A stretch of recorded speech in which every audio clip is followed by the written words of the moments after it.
जो आदमी जिससे काम लेता है उसको उसकी गुलामी भी रहती है। जितना औरों से काम लिया जाता है उतनी काम लेने वाले की जवाबदारी बढ़ जाती है। जीव सुख के लिए इंद्रियों से काम लेता है, मन से काम लेता है, शरीर से काम लेता है, इसीलिए उनकी गुलामी में बंध जाता है। हकीकत में प्रेमास्पद से मिलने के लिए इन गुलामों की कोई जरूरत नहीं है। इंद्रियां और मन के विषयों की कोई जरूरत नहीं है प्रेमास्पद से मिलने के लिए, लेकिन आदत पड़ गई है, इसलिए लगता है कि इनके सिवाय हम जी नहीं सकेंगे।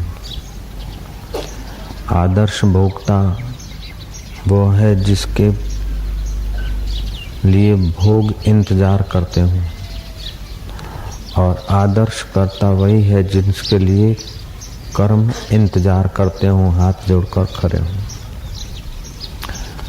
आदर्श दृष्टा वही है जिसके लिए दृश्य पलके बिछाकर खड़ा हो। ध्यान रहे, आदर्श भोक्ता वही है जिसके लिए भोग नतमस्तक हो। आदर्श कर्ता वही है जिसके लिए कर्म सहजता पूर्वक होते जाएं और कर्म इंतजार करते हों। आदर्श दृष्टा वही है कि जिसके लिए दृश्य नतमस्तक हो जाए। हम गलत काम लेते हैं इंद्रियों से या मन से, उसीलिए मन का प्रभाव हम पर पड़ जाता है, और हमारी इच्छा न होते हुए भी मन हमें नचाता रहता है।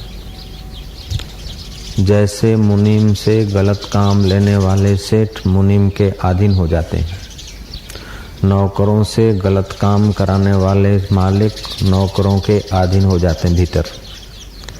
ऐसे ही इंद्रिय और मन से हम लोग गलत काम लेते हैं, तभी मन और इंद्रियों का हम पर प्रभाव पड़ जाता है। और गलत काम हम उसलिए लेते हैं सुख के लिए, और सुख मिलता नहीं। तो ये बात समझ में आ जाए कि सुख प्रेमास्पद में है। इन नौकरों की कोई जरूरत नहीं सुख पाने के लिए। इंद्रियों की और मन की कोई विशेष जरूरत नहीं है अपने प्रीतम से मिलने के लिए। हकीकत में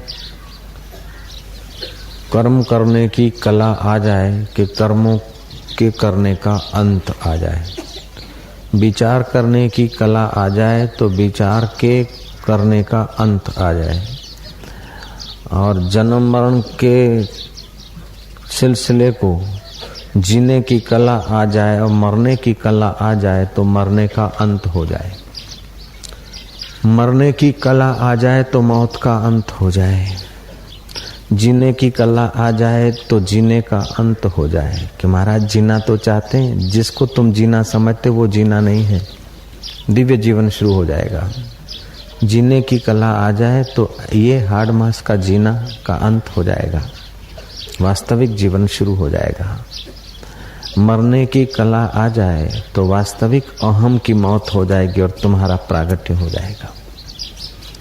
इसीलिए ये तुम्हारे पास कल्प वृक्ष है। तुम जितने उम्दा विचार करोगे, जितने अपने आत्म भाव के विचार करोगे, जितने अपने दिव्यता के तरफ तुम चलोगे, उतना ही हल्का जीवन छूटता जाएगा, हल्की समझ छूटती जाएगी, दिव्य समझ आती जाएगी। और दिव्य समझ को इतना बढ़ा दो कि फिर दिव्य समझ भी रखने की जरूरत न पड़े, दिव्य तत्व का साक्षात्कार हो जाए। तो ध्यान रहे कि आदर्श भोक्ता वही है कि जिसकी हाजिरी में भोग नतमस्तक हो जाए और वो भोग का औषधिवत उपयोग कर ले। जो भोगों के लिए छटपटाता है वो भोगता नहीं है, उसको तो भोग जाते हैं। जो कर्मों के लिए छटपटाता है वो करता नहीं है, कर्म करने की कला ही नहीं, कर्म उसको ही खोखला कर देते हैं। तो अब थोड़ा सा विचार करें, अपने जीवन के विषय में अध्ययन करें। शरीर के जीवन के विषय में शरीर का जीना ये वास्तविक जीना नहीं है, शरीर का मरना वास्तविक मरना नहीं है। अपने आप को जानना ये वास्तविक जीवन है और अपने अहम को उस आदर्श तत्व में मिटा देना ये वास्तविक मौत है। एक बार वास्तविक मौत हो जाए तो फिर बार बार मरना नहीं पड़ता और एक बार वास्तविक जीवन का छोर मिल जाए तो बार बार जीने की इच्छा नहीं रहती, अपने आप जीवन जिया जाता है। अभी तो इच्छा है जीने की, आदमी मर रहा है। इच्छा है देखने की और आंख कमजोर हो रही है। इच्छा है सुनने की लेकिन कान बह रहे हैं। इच्छा है रखने की लेकिन मृत्यु झटका मार के सब छोड़ा के ले जाती। तो हकीकत में जीवन जीने का ढंग हम लोगों के पास नहीं है। क्रिया का सुख, कुछ करके जो सुख पाया जाता है उसमें परिश्रम बहुत होता है और सुख अल्प होता है और जवाबदारियां बहुत आ जाती। ये क्रिया का सुख है। फिर पति पत्नी का सुख 2-5 मिनट का लिया, लड़की बड़ी करो 18 साल 20 साल की, वेवाइयों को जमाइयों को नाक रगड़ते रखो, लड़का पालो पोषो, मंगवारी में ये वो करो, 5 पर 2-4 बच्चे हुए, मकान का सुख लिया। जो भी क्रिया का सुख जो भी लिया उसमें मेहनत ज्यादा है, सुख थोड़ा है और जवाबदारी ज्यादा है। क्रिया के सुख की अपेक्षा भाव के सुख में परिश्रम कम है और टिकता ज्यादा है। लेकिन भाव का सुख भी बुद्धि कार्य में लीन होती है तब भाव का सुख होता है। मनोवृत्ति क्रिया में लीन होती है तब क्रिया का सुख मिलता है। तो क्रिया के सुख से भाव का सुख ऊंचा है, लेकिन वो भाव का सुख भी बुद्धि कार्य में लीन हुई है। कार्य में लीन होने की अपेक्षा कारण में ज्यादा शक्ति होती है। ये जरा बात सूक्ष्म है, आप ध्यान से सुनना। कार्य की अपेक्षा कारण में ज्यादा शक्ति होती है और शाश्वतता होती है। तो बुद्धि कार्य में लीन होती है, उसकी अपेक्षा जब बुद्धि समाधि में लीन होती है कारण में, तब उसे लंबा समय सुख मिलता है और उसके कल्मश दूर होते हैं, उसकी पराधीनता दूर होती है और उसकी योग्यता बढ़ती है। लेकिन कारण में लीन हुई है, कारण में लीन हुई बुद्धि को अगर गुरु तत्ववेता गुरु है वो वहां से भी हटाकर आधार स्वरूप तत्व में बुद्धि को प्रतिष्ठित कर देते हैं, वो साक्षात्कार कहा जाता है। तो फिर से कहेंगे हम कि क्रिया के सुख में परिश्रम ज्यादा है, सुख अल्प है और पराधीनता है। हजारों जन्म में भी वो पराधीनता पूरी निभा नहीं पाता, जवाबदारियां निभा नहीं पाता। हजारों जन्म की जवाबदारियां हो जाती है क्रिया का सुख लेने से। एक ब्राह्मण प्रतिदिन पूजा करते थे। पूजा पाठ के बाद जैसे बहुत लोग भीख मांगते, ऐसे वो भी ठाकुर जी के आगे भीख मांगता था कि प्रभु अन्न धन का, कुटुंब परिवार का वधारा हो, अन्न का वधारा हो, धन का वधारा हो, यश कीर्ति का वधारा हो, ये जो दिया है उसकी सुरक्षा हो और भी तेरी कृपा चाहता हूं, देते ही रहना। जैसे पूजा पाठ करते हैं लोग तो नश्वर भोग मांगने के लिए पूजा पाठ करते हैं, ऐसे बहुत सारे लोग मिलते हैं। ऐसे ही वो ब्राह्मण भी पूजा पाठ के बाद वही याचना वृत्ति करता है। जो मांगता है न उससे अल्प मिलता है, जो मांगता नहीं है केवल प्यार से ही करता है तो प्रेमास्पद जानता कि उसको किस वक्त किस चीज की जरूरत, वो अपने आप सुरक्षा करता है, अपने आप रखवाली करता है और अपने आप देता है। अगर शांति चाहिए तो वैराग्य और तत्व ज्ञान का सहारा लो शांति मिलेगी, परम शांति मिलेगी, जिसके आगे विश्व का राज्य, इंद्र का राज्य भी छोटा है। अगर सामर्थ्य चाहिए तो इंद्रिय संयम करके योग करो, उपासना करो, धारणा ध्यान समाधि करो तो सामर्थ्य आएगा। तो सामर्थ्य चाहिए तो योग, उपासना, धारणा ध्यान समाधि करो। अगर शांति चाहिए तो वैराग्य और तत्व ज्ञान रखो। लेकिन अपने मैं को ईश्वर के अर्पित कर दिया जाए तो शांति और सामर्थ्य स्वाभाविक आ जाता है। और वह ईश्वर की तब तक जरूरत रहती है जब तक तत्ववेता गुरुओं की मुलाकात नहीं हुई, तब तक बाह्य ईश्वर के श्री विग्रहों की आवश्यकता रहती है। और जब तत्ववेता गुरु मिल जाते हैं और उनमें श्रद्धा हो जाती है तो फिर वह ईश्वर भी बहुत दूर नहीं देखता है, वह ईश्वर अपना आपा देखता है। अपने आप में अगर नहीं देखता तो गुरु में तो जरूर दिखता है। और गुरु में जब देखा तो गुरु के सिद्धांतों में, गुरु के अनुभवों में, गुरु के ज्ञान में अपने मन की वृत्ति को लगा देने से साधक के जीवन में शांति और सामर्थ्य शुरू हो जाता है। शांति और सामर्थ्य शरणागति से आ जाता है। शांति चाहिए तो तत्वज्ञान और वैराग्य, सामर्थ्य चाहिए तो इंद्रिय निग्रह और योग। लेकिन शरणागति हुई तो शांति और सामर्थ्य अपने आप आ जाता है। शरणागति का मतलब क्या है? भगवान के श्री चरण। हाँ, पौराणिक कथा है कि एक बार देव ऋषि नारद गए भगवान के पास कि भगवान सबसे बड़ा कौन है? नारद तू ही बता दे। बोले सबसे बड़ा तो कोई महल मकान तो नहीं, सबसे बड़ी तो पृथ्वी है। नारायण ने कहा हाँ, पृथ्वी तो मकानों की अपेक्षा बड़ी है, लेकिन पृथ्वी जल के आधार पर है। पृथ्वी से जल ज्यादा विशाल, जल से तेज बड़ा है, तेज से वायु और वायु से आकाश।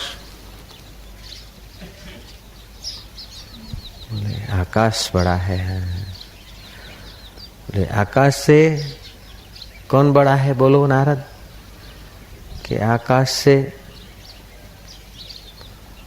महातत्व बड़ा है, प्रकृति बड़ी है। हाँ बोले प्रकृति बड़ी, ठीक है। और प्रकृति से वो हिरण्यगर्भ बड़ा है, वो परमात्मा बड़ा है। बोले हाँ। और परमात्मा के चरण रहते हैं संतों के हृदय में, परमात्मा का अनुभव रहता है संतों के हृदय में। तो कौन बड़ा हुआ नारद? बोले फिर मैं बड़ा हुआ। क्या नहीं, तू नहीं बड़ा हुआ, संत बड़ा हुआ। नारद जी बोलता मैं संत हूं नहीं, संत का वेश है, संत के रास्ते पर है। संत का मतलब है जिसके जन्मों का अंत हो गया है, जिसका देह में अहम मानने का अंत हो गया है, जिसका क्रिया में कर्ता मानने का अंत हो गया है, जिसका भावों में अहम का अंत हो गया है, जिसका बुद्धि में मैं पने का अंत हो गया है, जिसका चित्त में मैं पने का अंत हो गया है। प्यारे नारद, उसी को संत कहते हैं। जहाँ किसी संत के शरण जा तब ये ज्ञान खुलेगा।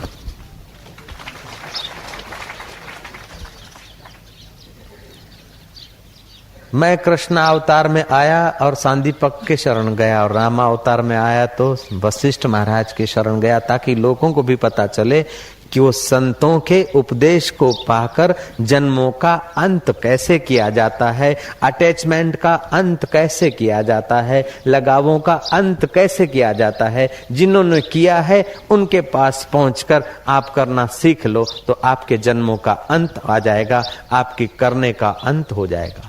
कर्म करने का इनकार नहीं, लेकिन कर्म ऐसा करो कि कर्म करने का अंत आ जाए।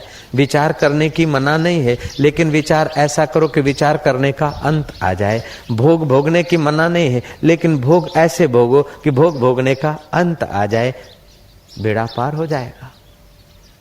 कि भोग भोगने का अंत, कि हाँ, रामकृष्ण को एक रात्रि स्वप्न हुआ था। सुबह को केशव चंद्र सेन को और अपने निज के शिष्यों को बुलाया। बोले मुझे एक रत्न जड़ित अंगूठी ला कर दो, नंग वाली अंगूठी, और एक सुंदर सुहाना बोस्की का झब्बा और हुक्का। गुरु आज्ञा ही केवलम लाए कि हुक्का पिएंगे, अंगूठी पहनेंगे, कंचन कामिनी से तो दूर रहने वाले, और फिर सोना, ये क्या। वो देखे दूर चले गए शिष्य। रामकृष्ण ने जब्बा पहना, देखा कि हाँ देख, अपने आप को कह रहे हैं कि पहर ले पहर ले, भोग ले, लेकिन ऐसा भोगा कि भोगने का अंत हो गया। भोग ले रहे। रामकृष्ण सपने में आई थी ये वासना अंगूठी पहनने की, बोस्की का जब्बा पहनूं और हुक्का गुड़गुड़ाऊं, और गंगा का किनारे में ठंडी ठंडी हवा लगती हो, मजा आऊं। ले, मजा क्या है देख, ले ले ले पहर, गुड़गुड़ा, ले ले, और देख देख देख क्या मजा है, ले। गरासिए की कड़ी जैसा कर दिया। ऐसे ही रामकृष्ण ने गुड़गुड़ाया, अपने को समझाया कि देख क्या है मजा इसमें, तंबाकू में, अंगूठी देख ले क्या सार है इसमें, ले ले। रात को इच्छा हुई, किसी ने जबरन दे दी, 2-4 दिन पहर ली, बांट दी। हमें कोई दे जाता था जबरन, और उनकी तीव्र इच्छा होती थी तो रख दिया। औरों की इच्छा से किसी को दुख न हो, वस्तु ले ली उसके संतोष के लिए, और फिर किसी को पकड़ा दी, जान छूटा।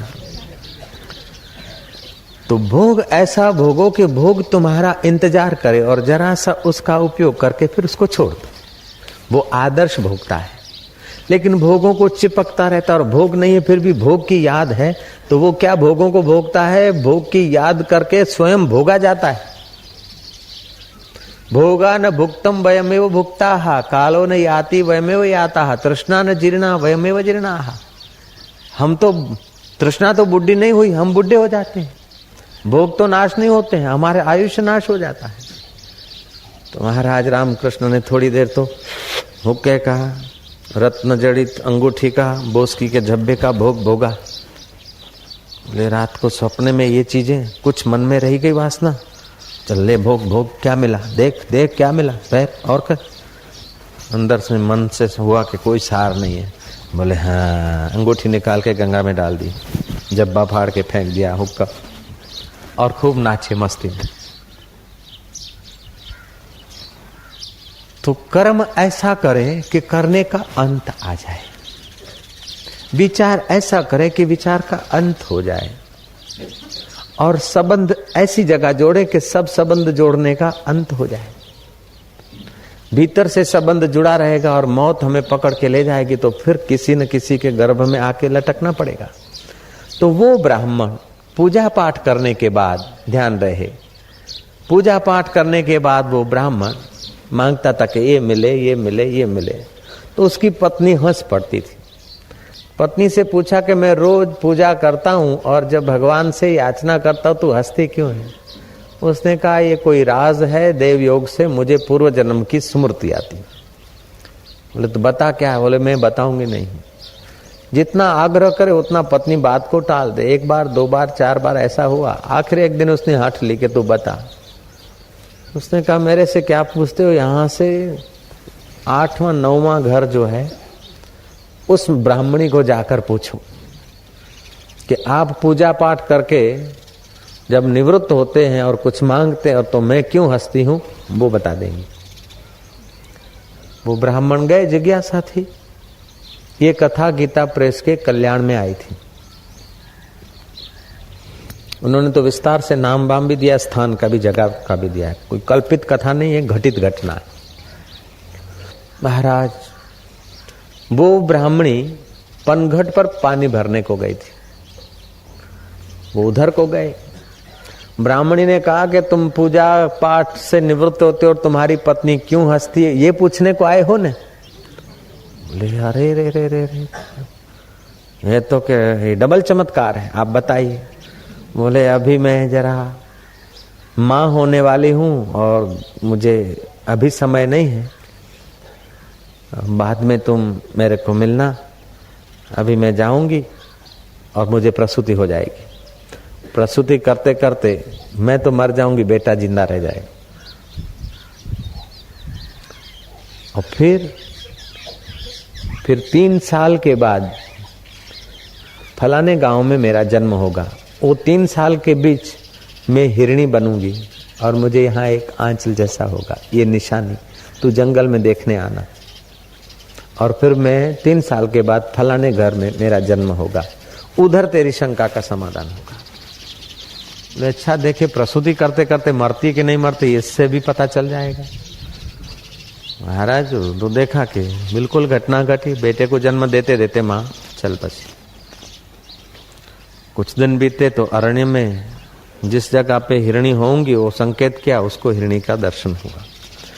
3 साल के बाद किसी गांव में फलाने सेठ के वहां फलाने घर मेरा जन्म होगा, वो उसने देखा ब्राह्मण ने।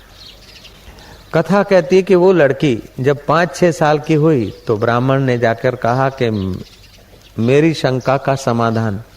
बोले हाँ, समाधान तब होगा जब मेरी शादी होगी, फेरे फिरूंगी न, तब तुझे प्रैक्टिकल समाधान हो जाएगा।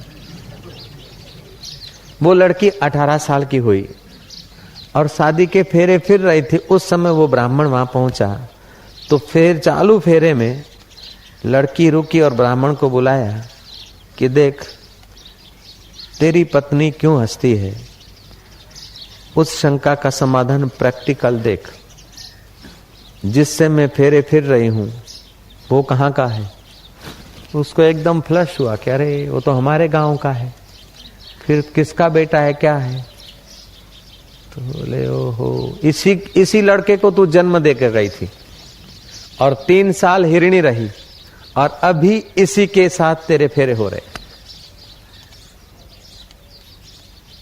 बोले तुम्हारी शंका का जवाब है कि एक समय ऐसा था कि तुम्हारी पत्नी और मैं 2 बहनें थी और तू हमारा भाई था, लेकिन कर्म करने का ढंग न रहा, भोग भोगने का ढंग न रहा, जीवन जीने का ढंग न रहा, तो एक दूसरे के साथ लगाव रह गया। और लगाव के कारण हर जन्म में एक दूसरे से आदमी मिलता रहता है और कर्मों की लेन देन करता रहता है और नए कर्म बनाता रहता है। फिर कभी पशु होकर लेन देन करता है, तो कभी मनुष्य होकर लेन देन करता है, तो कभी कहीं लेन देन करता है। और ऐसे ही मजूरी करके करके उसके करने का अंत नहीं होता है। कब मन संसार में रखना और कब हटाना, ये समझ आ जाए तो तुम्हारे विचार का मूल्य है। और ये समझ नहीं आई तो दोनों तरफ थप्पड़ ही तो खाते हो तुम।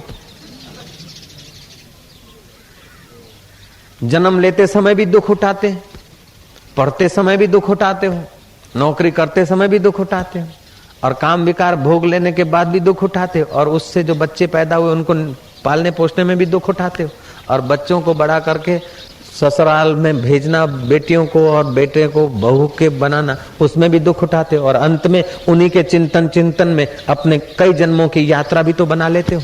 उसने तो 2 दांत गिराए, हमने न जाने हजारों जन्म गिरा दिए। क्या तुम्हारी कथा नहीं जुड़ी है उनसे?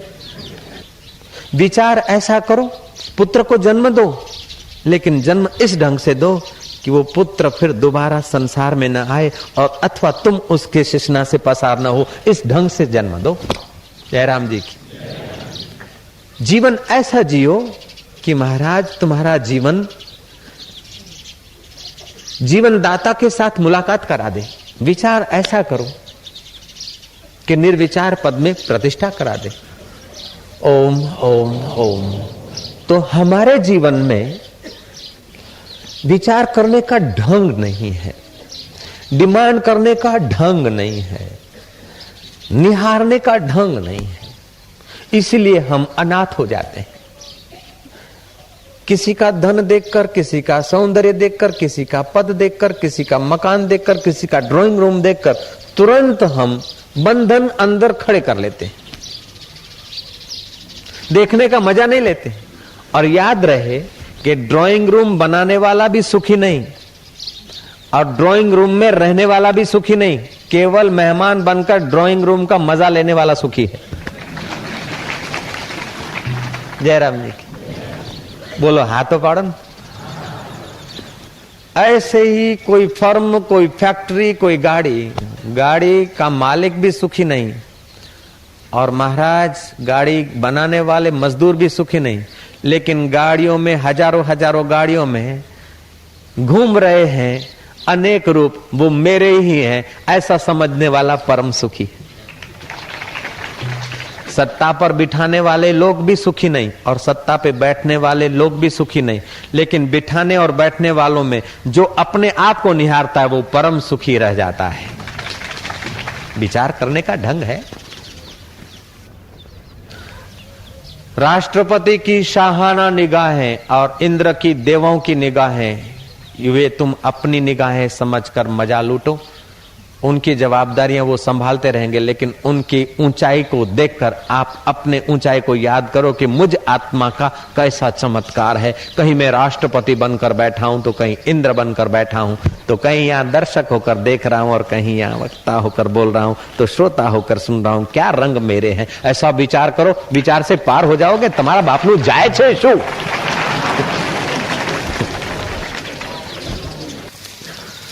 योग वशिष्ठ में वशिष्ठ महाराज कहते हैं कि रामचंद्र जी जिसने पुरुषार्थ का त्याग किया है वो नीच गति को प्राप्त हुए हैं, और जिन्होंने पुरुषार्थ का अवलंबन लिया है वो महान हो गए। अभी जो लोकपाल होकर बैठे हैं या यमराज की पदवी को शोभायमान कर रहे हैं, वे भी किसी समय ये साधारण मनुष्यों में से ही ये महान पुरुषार्थ करके लोकपाल बने हैं। सहस्त्र नेत्रधारी, 1000 आंख वाले जो इंद्रदेव बने हैं, देवों पर शासन करते, वो भी अपने पुरुषार्थ के बल से। और वही जीव है जिन्होंने पुरुषार्थ त्यागा और जैसा कुछ विषय विकार की इच्छा हुई और भोगते गए नीच से नीच गति पाकर कीड़े होकर भटक रहे हैं। वही जीव है पुरुषार्थ करके इंद्र बना है, और वही जीव है जो पुरुषार्थ छोड़कर कीड़ा बनकर रेंग रहा है। चलते चलते पैर आ गया, आधी कमर टूट गई और रिबा रहा है, कोई उसकी फरियाद नहीं सुनता है। जिसने पुरुषार्थ का त्याग किया है वो नीच से नीच गति को पाता है, और जिसने पुरुषार्थ किया है वो ऊंचे पद में आसीन है। वही पुरुषार्थ करने वाला चैतन्य भगवान विष्णु होकर पुंडरीकाक्ष होकर विराजमान है, और वही पुरुषार्थ करने वाला चैतन्य शिव होकर पूजायमान हो रहा है, और वही पुरुषार्थहीन चैतन्य चूहा होकर बिल्ली से जान बचाने को दर में भागे जा रहा है। जिसने पुरुषार्थ का त्याग किया और मन में जैसा आया ऐसा करने लगा, वो नीच से नीच गति को प्राप्त करते हैं। और जिन्होंने पुरुषार्थ किया, संत और शास्त्रों का अवलंबन लिया, वैदिक ज्ञान का अवलंबन लिया, वे ईश्वर पद में पहुंचकर अपना जीवन धन्य धन्य कर रहे हैं। तो पुरुषार्थ करना आपके हाथ की बात है। मंदिर में जाना अच्छा है, जाना चाहिए। शास्त्र, मंदिर, गुरु, माता पिता ये कुछ हद तक तो सहायक हैं, लेकिन आदमी अपना पुरुषार्थ अगर नहीं करता है तो मोक्ष के लिए महाराज दूसरा कोई रास्ता नहीं। जो लोग बोलते हैं गुरु मंत्र ले लो फिर आपका शरीर शांत हो जाएगा, गुरु महाराज तुमको कंधे पे बिठाकर सतखंड में ले जाएंगे, तो ये जीवानी जमा खर्च है। ये कंधे तो यहीं गुरु महाराज के भी यहीं कंधे समाप्त होने वाले होते हैं। गुरु महाराज कंधे पे उठा के फिर तुम्हें सतखंड में या स्वर्ग में ले जाए, ये उधारा धर्म है। अगर ऐसा होता तो श्री कृष्ण अर्जुन को कह देते कि तू युद्ध कर और मैं तुझे कंधे पे उठाकर मुक्ति के मार्ग में ले जाऊंगा। नहीं, अर्जुन की शंका समाधान करके तत्व ज्ञान कराया है। अर्जुन कहता है नष्टो मोह स्मृति लब्ध्वा, अपने स्वरूप की स्मृति आ जाए। तो इसी मन में शक्ति है कि जगत को सच्चा मानकर उलझ जाए और बंधन बना ले, और इसी मन में ये शक्ति है कि तत्व विचार करके मोह नष्ट करके अपने वास्तविक स्वरूप की स्मृति करके मुक्ति का अनुभव कर ले, अभी अभी मोक्ष हो जाए।